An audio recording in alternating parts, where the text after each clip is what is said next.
Say the shadows whisper and the old house grows.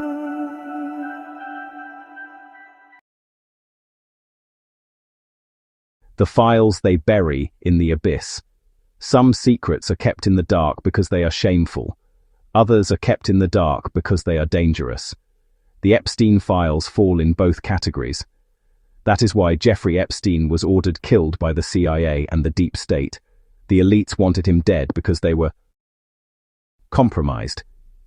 These documents are not merely sealed, they are entombed. Hidden behind concrete layers of classification, redaction, and bureaucratic ritual, guarded like a wound the system cannot allow to reopen. Every request for transparency meets the same cold wall: ongoing investigation, privacy concerns, national security exceptions.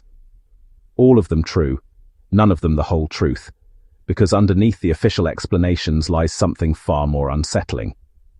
For years, intelligence veterans, investigative journalists, and insiders have whispered the same thing: that Epstein's life, the inexplicable wealth, the immunity deals, the gliding access to elites, may have existed inside the gravitational pull of intelligence organizations, the CIA and Mossad. It is whispered with the kind of certainty that only comes from people who've seen corners of the world most never know exist. If those allegations contain even a shadow of truth, the files do not simply threaten to embarrass individuals, they threaten to expose mechanisms, deals struck in hidden rooms, secrets traded like currency, people protected because they were useful, not innocent. That is the kind of truth institutions do not release. That is the kind of truth they smother. And so the world is shown scraps, names already known, stories already public, pages blacked out until they resemble tombstones.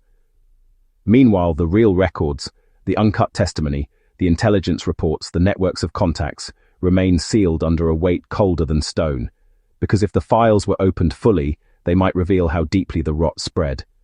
They might show how far above Epstein the shadows really climb.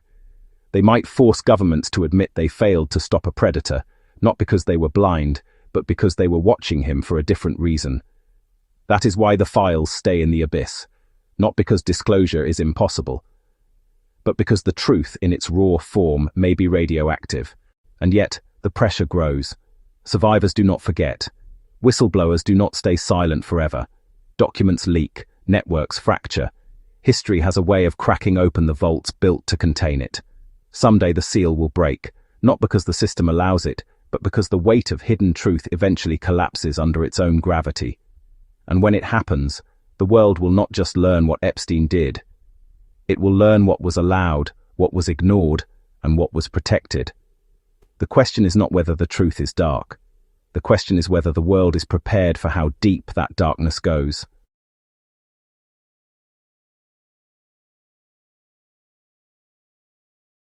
Yeah.